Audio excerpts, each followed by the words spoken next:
A little while ago I did a video on painting overgrown terrain and it seemed to get quite a lot of interest. I said that if people wanted to see things like the floor, larger pieces of terrain, or just see me do the rest of the Hivestorm box, then to let me know. And basically I've just spent the last week working on the entire Hivestorm terrain set. Am I glad I did it?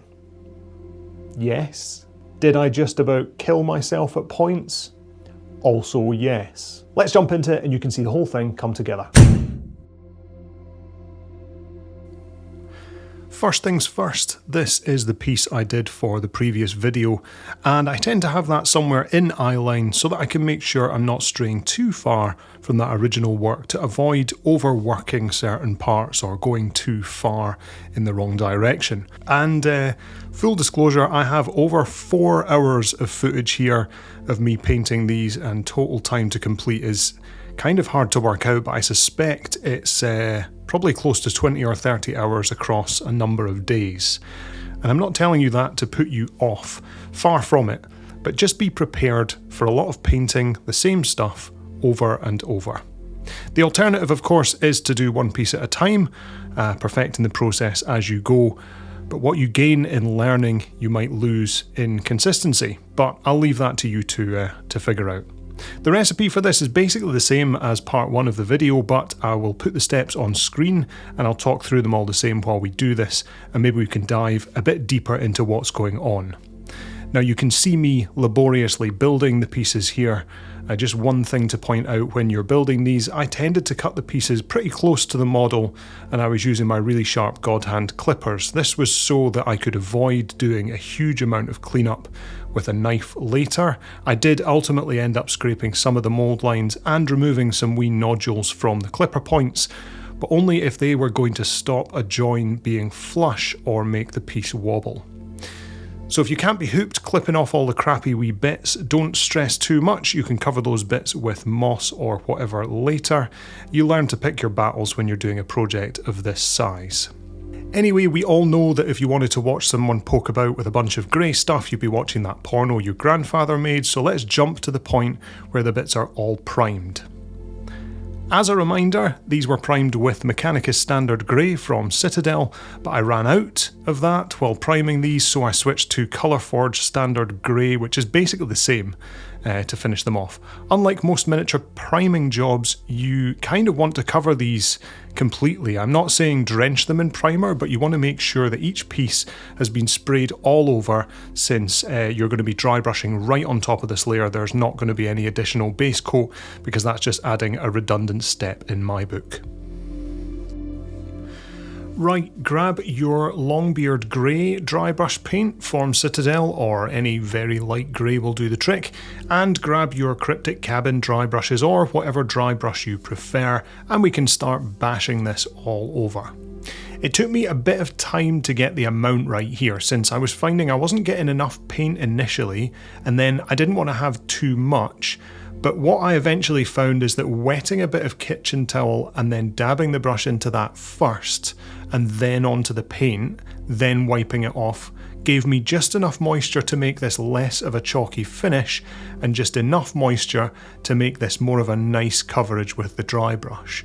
That actually sped things up, because initially you can see me here really kind of struggling to get the dry brush paint coat down. It was quite challenging, let's say. I'm used to dry brushing with very little paint on the brush, and obviously here I'm trying to err on a heavier style of dry brushing, and I'm just used to wiping off probably a lot more than I need to for a terrain piece. Anyway, we got there in the end. And again, you can do this on every piece, or you can do it one at a time. I did it on everything at once, of course, so there's the time element there, but fortunately dry brush paint doesn't really need much time to be well, dry. So moving to the next step is reasonably painless. Next up, we are going back to Browntown. This one is Grim Brown, but if you're a Citadel fan, then Rhinox Hide would be your choice here. I've opted to sack off the wet palette and just run with these little trays for my paint. I figure as it gets messy, and considering the volumes of paint, I'm not wanting to muck about with mixing, and I'll be adding a good bit of water as I go to keep it from drying out too much. So instead of ruin a nice fresh sheet of paper for my wet palette, I'll just bang it all in this dish and go from there. I'm going to use my Cryptic cabbing larger size brush here, a 6 this time, so I get a nice point when needed, but I also have enough paint to get a fair amount of parts painted before needing to get more paint from the actual dish. Obviously you want to use what's comfortable for you. Bear in mind whatever brushes you end up using for this project, by the time you're finished, they may need a bit of TLC and some cleaning, because painting terrain is just pretty brutal on brushes, especially if you're trying to do it at any great speed.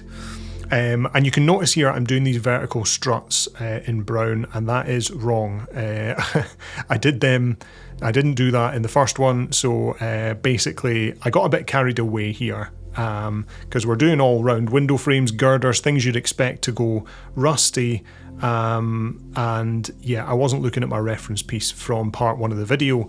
I ended up doing these struts that I didn't want to be rusty, partly because it wouldn't match the first piece, but mostly because there are loads of those vertical struts, and having to paint them all would be a giant ball ache on an already fairly laborious task.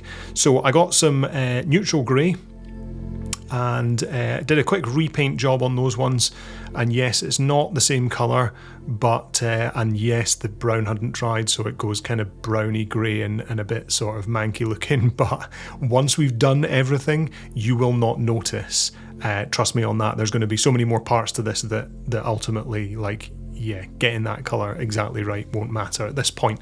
You can see here I'm actually even doing the edges of these brown parts. I'm obviously going to be messing this up with rust and washes and stuff, but I felt like it was worth being neat in some places, especially with this first layer of brown, since it was a full layer, and yes, some of these parts kind of got more care and attention than others. So this is me having done all those parts on everything. I missed 1 or 2 small details which I fix as I go, but by and large this is all the right parts in that dark brown base layer for the rust. You can see I've even picked out the relevant parts on all of these individual small kind of scatter pieces, as well as the larger bits, things like the girders even under the sets of floor and all that kind of stuff. So yes, that took a considerable amount of time, but ultimately, yeah, we're good to go on to the next step now.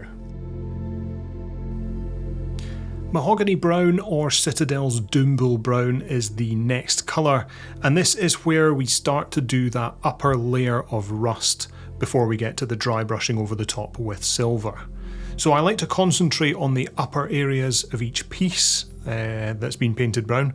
This will be areas facing upwards, or areas where water might collect or pool a little bit more, or just ledges, lower insides of recesses, tops of ridges on the doors and that sort of thing. Now, I got into something of a pattern with this stage. Obviously it can be messy, and I was starting to find that dragging my brush down parts of the panels would look like rust streaks, so you'll start to find that you get into a flow, I suspect. Things like doors are quite good to work on as focus parts, and you can catch all of the ledges and practice with dragging your brush vertically to simulate those streaks. I suspect you're all very comfortable and familiar with looking at brown streaks, so I'll just let this part play out.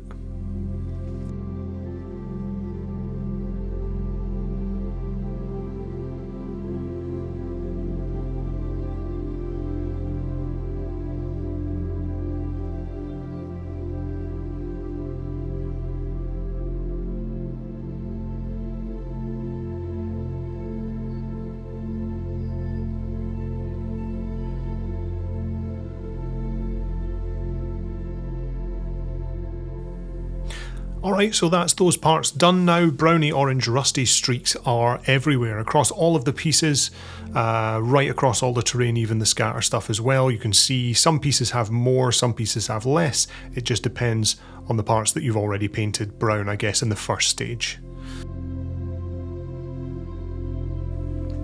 Next is our silver dry brush. So you can use Lead Belcher from Citadel for this, and I used Exhaust Manifold from the Vallejo Metal colour range, but any dark silver will do the trick. Again, how heavy or light you do the dry brush is really up to you. I like to make sure all the edges are caught and that the effect is pretty visible. I don't think there's any real benefit to being subtle when it comes to terrain, so I would say get stuck in and just be aware you obviously don't want to cover completely the paintwork that you've done. You need those rusty colours to shine through, of course. This is also similar to the rust technique I used on my rust video, believe it or not. What a surprise, huh? For whatever reason, that video didn't do so well, probably because there's not a Space Marine in it, but if you still want to check it out, that should be on screen or linked below somewhere. So I'm going to let you see a stack of the dry brushing on various parts so you get an idea of what I did here. Ultimately, you want to dry brush all of the brown bits that you've already painted completely on everything, and then we'll move on after that.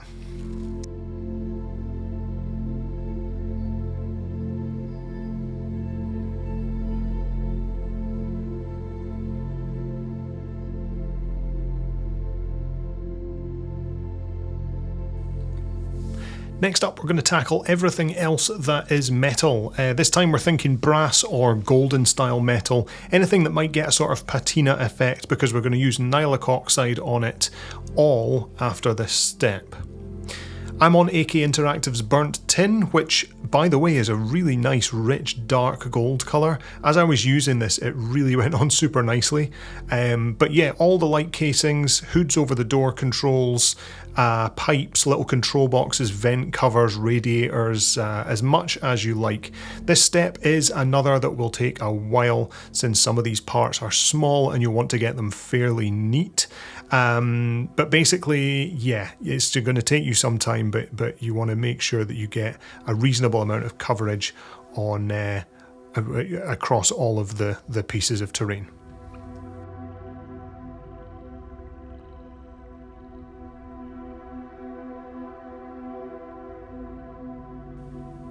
So here you can see all the parts that I've done in that brassy gold colour. I'll show you as much as I can. I used this colour for the 3 large tank style pieces as well, and I'm going to show you each part so that you can get an idea of how much of this gold colour there is across the entire set.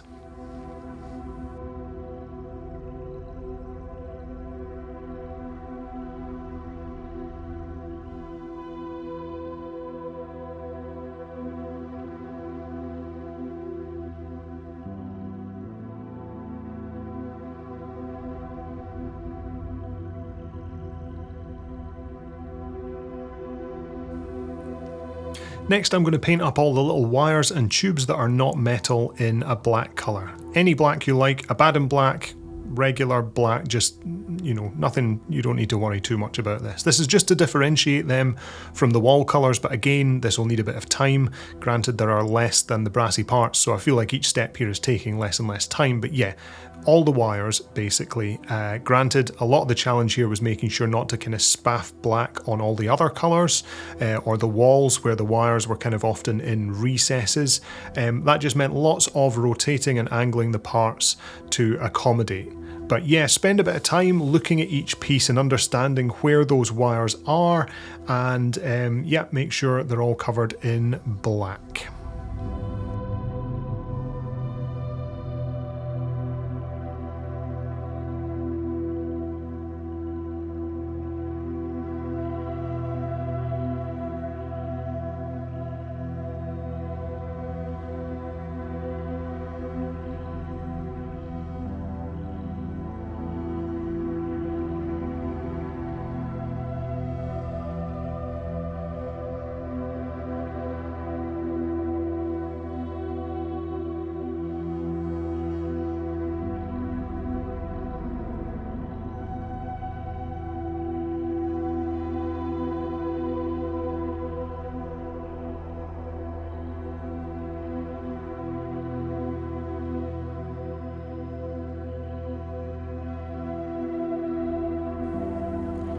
Now we're going to use some texture paint. This is Agrellan Earth from Citadel, and it dries with a sort of nice kind of crackle effect. This is to represent peeling plaster on the walls, so I only use this on the inside walls, not the outside walls. So this is, it's a bit messy, but I use an old Citadel starter set brush, which has synthetic and pretty hard wearing bristles, and I don't care about it. So this stuff also takes a while to dry, so be prepared to walk away for a bit or leave it overnight, or to grab a hairdryer and just bump that electricity bill up.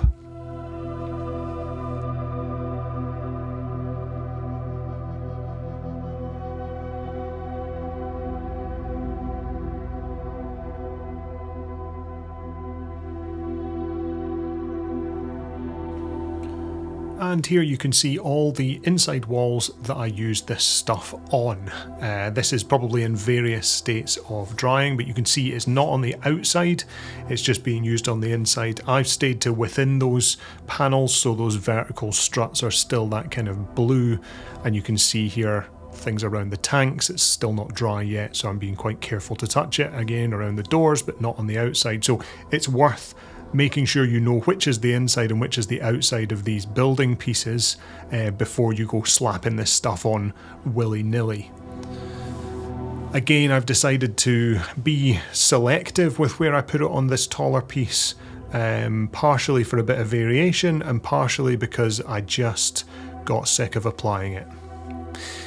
Our Citadel Nilakh Oxide paint is going to be next, and I'm going to go and cover all of the parts that we painted in the brass colour with this stuff. You can also feel free to let it streak down a bit on walls below any areas that you like, or if there are any pipes that are kind of open where water might be dripping or any moisture might be dripping down. Basically, you can let this streak down or just cover the brass parts as you like. It should still look pretty legitimate either way. And again, yeah, this is just over everything brassy.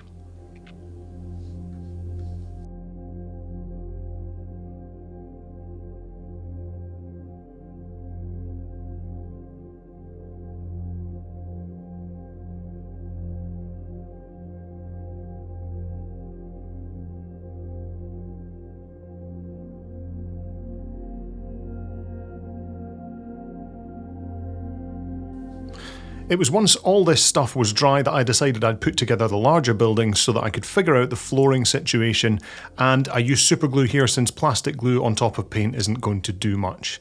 To be fair, the slots and everything provided make this quite easy to fit together, and it almost doesn't need glue in some areas, but super glue felt like the right move.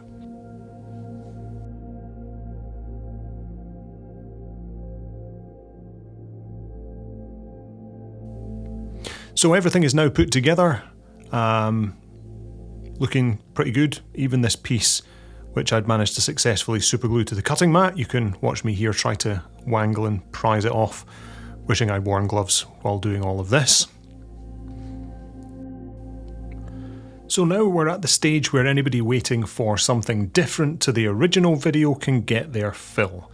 I spent a while considering what colour I'd like to have the floors, and I figured red would be worth going for. This is a dark red from AK called Burnt Red. It's a beautiful shade and it has really good coverage with just one coat, so I figured this would be as good as any. As you'll find out, ultimately it's going to get covered mostly in flock and leaves and all sorts of stuff anyway, but it's a good shade to start with, and I basically went ahead and painted the entire of all the flat platform sections with this red. I guess the red was also reminiscent of the Beta Decima terrain that Kill Team released, so that's probably gone some way to influencing my decision here. Now, I could also go to town chipping this and weathering it, but you'll realise why it's not worth the effort when we get to the greenery stage.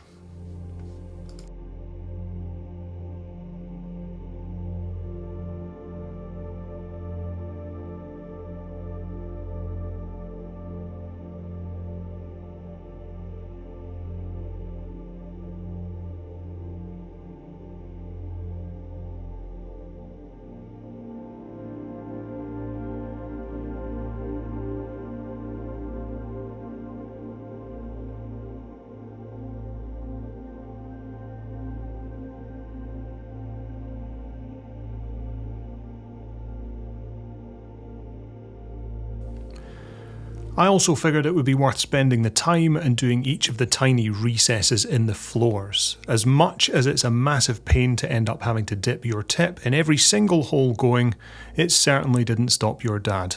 And it looks better. So this is all the flooring covered in red, and don't forget the parts of the floor in the smaller scatter terrain too. I think at least 4 of those parts have broken flooring on them. Now before we go bananas with Agrax Earthshade, I'm going to paint a few bits with a bone colour. There are a number of skulls which you can work your way around, whether that's servo skulls, decorative ones in the architecture, or actual skulls on the scatter terrain. And there are also a couple of walls with what looks like bits of paper on pinboards inside one of the buildings, so I covered all of that with the same off-white before we went in with our shading.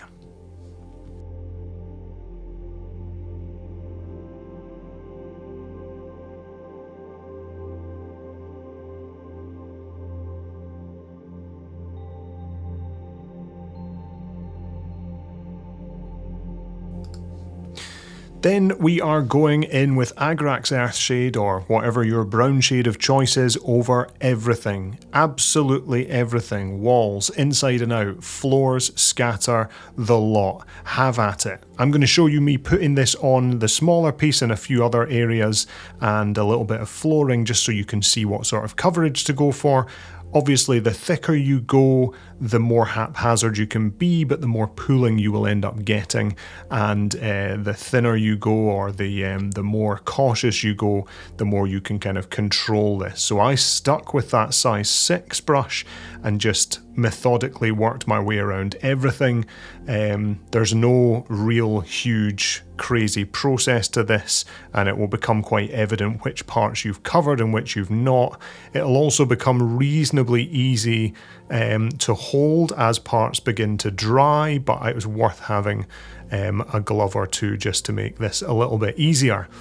Yeah, not much more to report on this part. It's going to tie everything together. It will knock back all of the patina effect on the brass, and it will slightly unify everything and just bring all the tones on everything down a little bit, make it look a little bit more dingy and kind of washed out.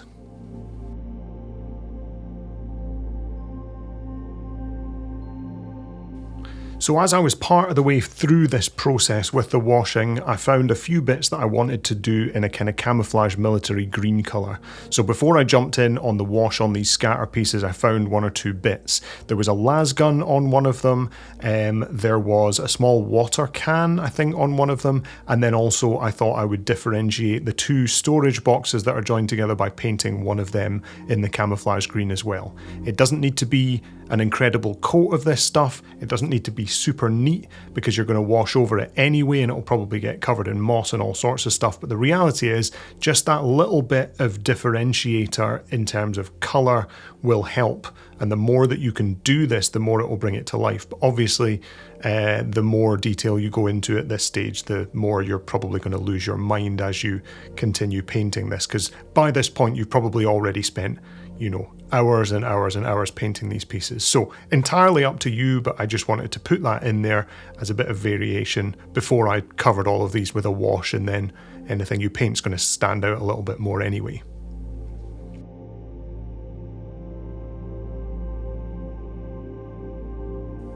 This is me finding that little pinboard sign that I'd kind of done the texture paint around.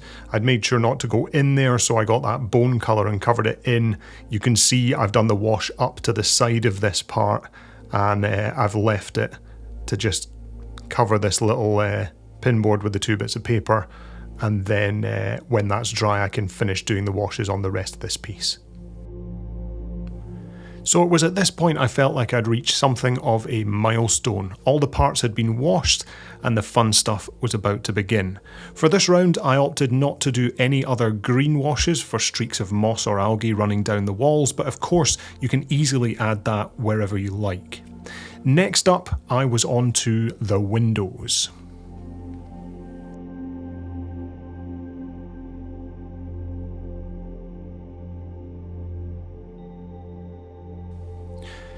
So as you'll know from video 1, windows are basically blister pack that has been cut to size and cut to make it look like it's cracked or broken.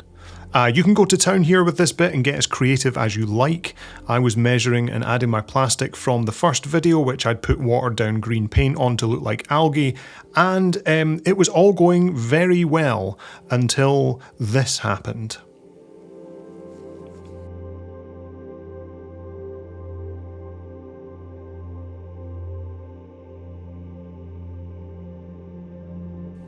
Folks, if you're using a craft knife, it's worth putting on goggles. I did not hurt myself here, but a flying razor blade is the stuff of horror movies, and you don't want to get impaled or blinded. I had to replace the blade here before continuing, but luckily the Swan Morton blades are cheap, abundant, and easy to replace.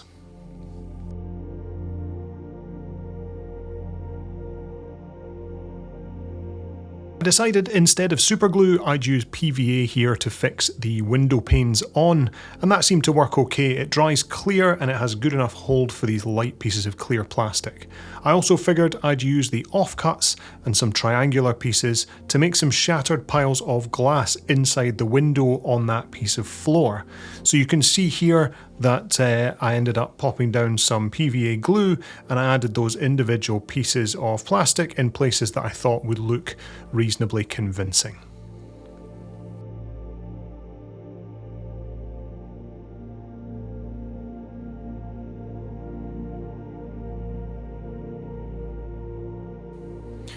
And now we're on to flocking. This is easily where things start to get messy. So maybe move any other miniatures that you've got on your desk out of the way, move things you don't want to get covered in little fine bits of green shit. I stuck down a bit of kitchen towel, but the reality is that's probably not enough. The key thing though is putting down something that you can use to tap the flock onto and then funnel the flock back into the tub or the bag that it came from. So a big bit of paper, a bit of kitchen towel, or whatever you like really. The first flock I'm using here is made by a railway scenics company here in the UK called Javis. They have a burnt grass colour in a size that they call fine turf, and this one is the smallest scale that they do, so I think it works really nicely as a kind of grassy, mossy finish. And my process here is to apply some slightly watered down PVA glue to everywhere that I want the flock in stages, so the PVA glue doesn't dry before I've managed to put the flock down. Then I will sprinkle over the flock with my fingers, tap it off onto the sheet below, and then I move the piece away from my desk and anything like that, and I give it a short, sharp blow to remove any excess. I very much doubt you'll be a stranger to blowing things hard and mopping up excess with a bit of kitchen towel. Once there's reasonable piles of flock on said kitchen towel, I'll then tip that back into the container to reuse, and to be honest, there's minimal waste.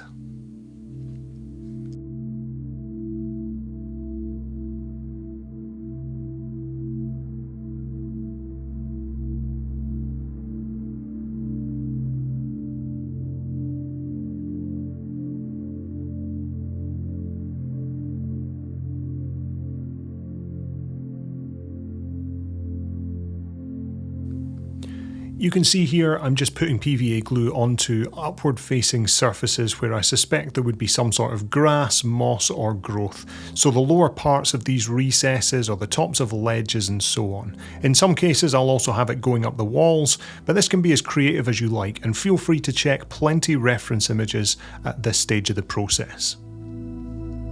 So here you can see I've worked my way around this entire piece. You can take some inspiration from some of the placings.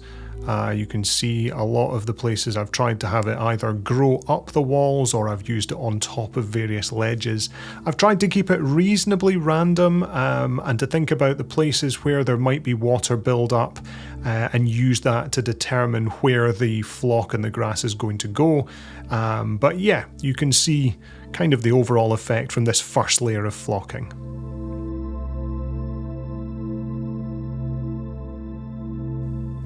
Let's take a look at the other piece of flooring, just so you can get an idea of how I'm placing the PVA and the flock. I'm not covering everything here, but I want reasonable coverage from the flock since this really needs to feel like it's been overgrown for a little while. So I'm working my way around a number of the edges, doing parts where there's larger sections and smaller sections, but making sure to leave some of that red floor coming through, and then I work my way up the walls on the inside just to make it feel like some of that has grown up on the inside. Again, ledges, the tops of frames and that sort of thing, anywhere where water might collect and things might grow.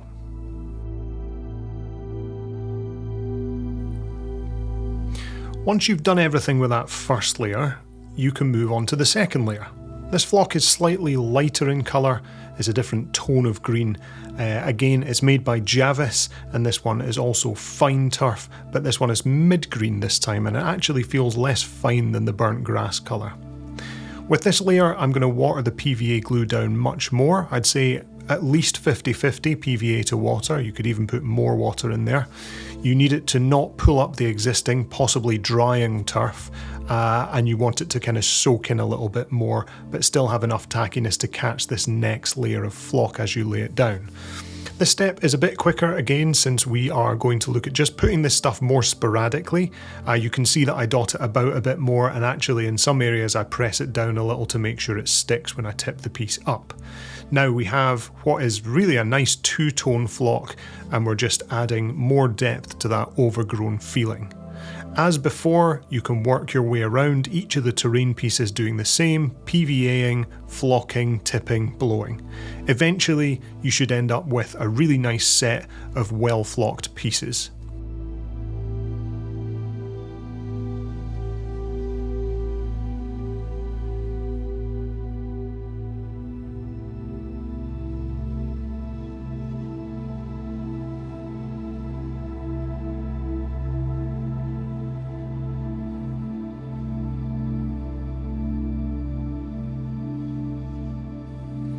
Remember also the same goes for the scatter pieces. They're nice and small, so they're quite manageable, even as test pieces for the larger bits of terrain.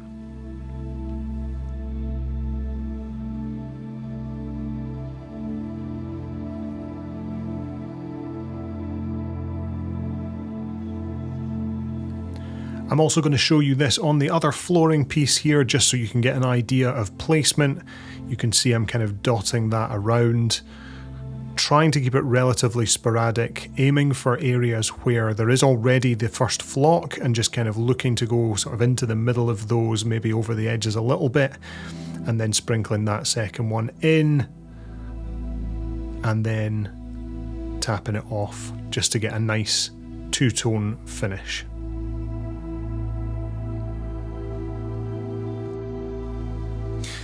Now this is the point where it gets even more interesting. It's hard to be prescriptive with this because you'll have a different set of ideas, you'll have different tufts, twigs and so on, but I will run you through what I went with on these pieces. But firstly, it's worth noting I have stacks and stacks and boxes of basing pieces. Some of them I know where they came from, some of them I have absolutely no idea, but there are things like little tufts, moss bits, fake leaves, brushes, clump foliage, lichen, sheets and sheets of these random tufts in various colours. Old Citadel tufts from basing sets, there's moss that you can see there. There are bits that I've picked up on Temu of all places. And actually, I encourage you to have a look at either online or at your local hobby store for scenic pieces. Places that do model railways have especially good sets of scatter and flock terrain, and if you're looking for good mossy pads and tufts, then Siege Scenics in the UK has just launched, and they have some excellent packs that you can buy. I will link as much as I can in the description below, and I'll hopefully try and find links for everything that I have used. Anyway, firstly I went with some grassy tufts. I liked this pack as they were quite random and it meant they didn't feel like a uniform set of tufts that I was placing. I was able to go with smaller and larger pieces, and generally they either stuck well with their own adhesive or I used a little bit of PVA just to pop them in place. I'm going to let you watch me place these just so that you can see the sort of thing that I'm doing, but ultimately there's not much of a science to it. I just kind of went with what I felt, where you might want to consider where there's going to be larger pools of water, because obviously water will impact what grows there, moisture will impact what grows, but by and large this was just me playing about with the tufts and seeing what worked. Just remember, whatever you do on one you could probably want to replicate across all of the pieces, including the small bits of scatter terrain, so you don't want to like spaff your load and use all of them on one piece and then find that you've only got like red bits left for the other one. So yeah, I'll let you watch this and hopefully this makes a little bit more sense.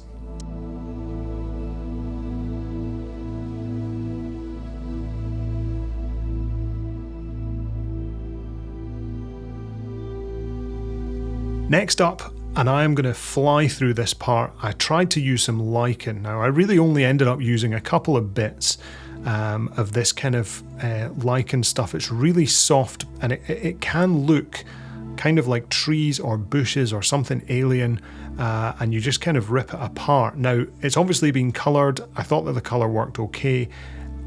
I ended up finding it a bit of a nightmare to work with. It wasn't sticking, it was too soft to work with. So in the end I don't know if I would recommend this necessarily. There are some other bits that I use a bit further down the line that are more workable, but again this is about experimentation, so yeah, you can see that I tried a couple of bits. I ended up putting a bit of cork in place to hold one in while the PVA set, but ultimately I think it ended up falling off and I was just kind of done with it by that point. Now, a little while ago, I went against my better judgment and I ordered some terrain bits from Temu, or Temu, or whatever the fuck you want to call it. I figured worst that could happen is I'd waste a few quid, but it could be a pretty nice source of bits if it worked out, and actually I'd say by and large it was better than expected. And one of the pieces I got was a little bag of these green birch seeds. Now, if you don't know birch seeds, they are often used for leaves on terrain pieces, but naturally they're brown. But these ones have obviously been coloured or dyed or something, and despite being a bit overly green here, they added something nice to the look and feel. So I decided I would place a few of them, again with PVA glue, and just dot them around the floor pieces.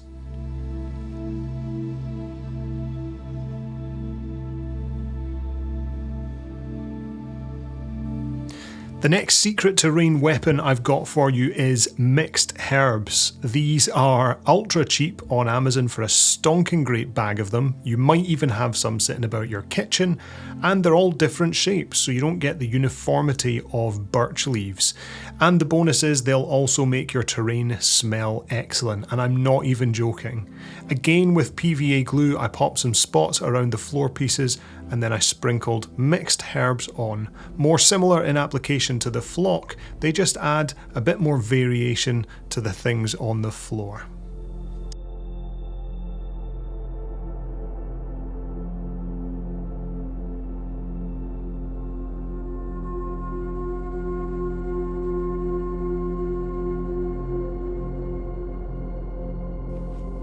From here I also cracked out the old Citadel tufts.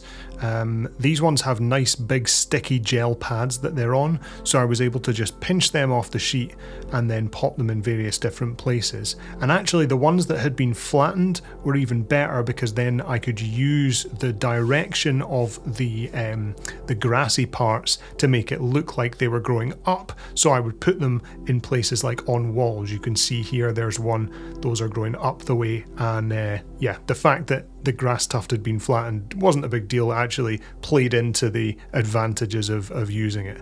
So yeah, put a few more of them on, dotted them around, again just building that variation in colour and style.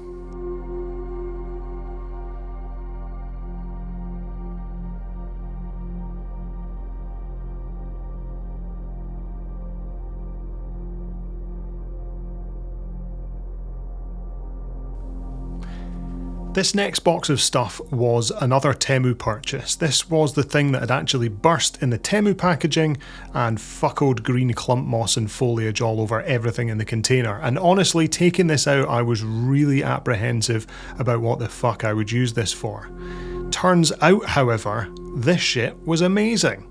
Not the easiest to use and wrangle and sort of tussle apart. But it's basically wiry cord with moss clumps attached to it. Now, there are bits where it's so tangled it's just absolutely beyond repair and that's fucked, you know, if you need a big clump of bush, great. But some of the bits that came off were incredible, and so I tried to place a bunch of this so that it looked like kind of climbing plants and bushes, especially working round the tower and the window areas. It's really hard to explain how this all worked. I used a lot of super glue here, and on multiple occasions I glued my fingers to various things, but ultimately I managed to get this thing looking pretty good, I hope. So despite the insane mess that this thing made, the cheap Temu box turned out to be excellent for what I needed. Again, I will try and link this in the description so you can try it out for yourself, but I suspect you'd be able to replicate something similar with a type of flock that they call clump foliage.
Now obviously this is 1,000 times speed, but again I'm just going to show you this on the other piece of flooring. This is some clump foliage that I ended up putting in that tank, and then I put some pieces to grow up the side of the ruined wall there, and I used that kind of wiry part to end up securing it and kind of super gluing that in place.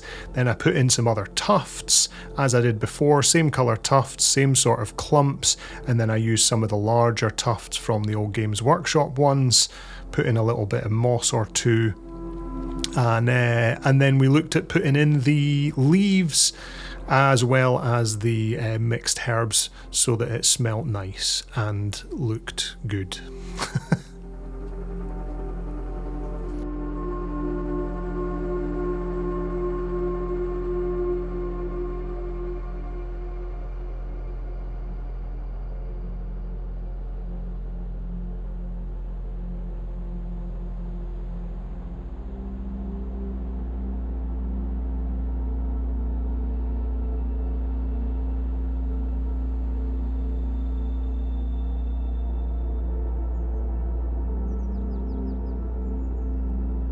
Obviously the mixed herbs give it a bit of Italian flavour, you might say.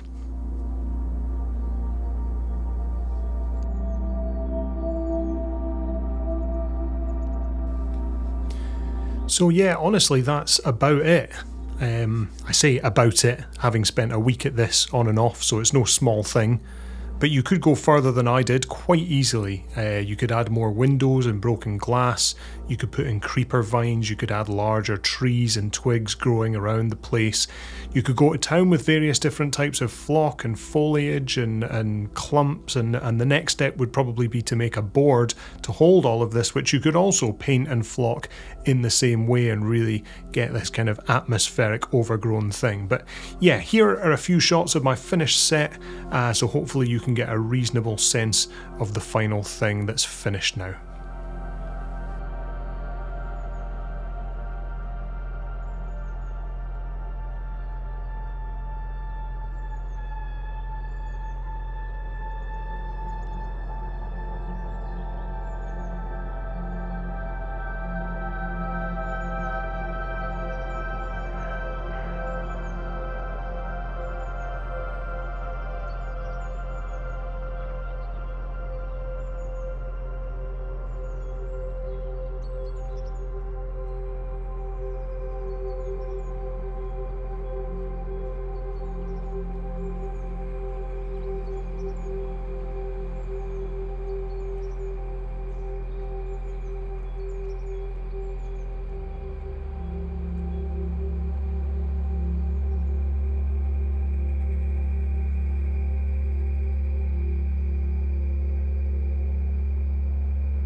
Well, that's that. What do I do with this now? Fuck knows. Maybe I will build a board with it all. Maybe I will sell it. TBC. Feel free to jump onto the Discord and let me know how much you're willing to pay for this terrain. If I keep it and use it, then I just need to find some friends to play with, really. Alright, thanks for watching. Usual story. Like, subscribe, join the Discord, comment, all the usual things. Instagram, Alex Paints Tiny Things. And if you really like what I'm doing, you can support me on Ko-fi, or Ko-fi, where I have set up a thing to buy me a coffee, except it's buy me a paint, so you can buy me a paint. Alright, until next time, see you later, yeah?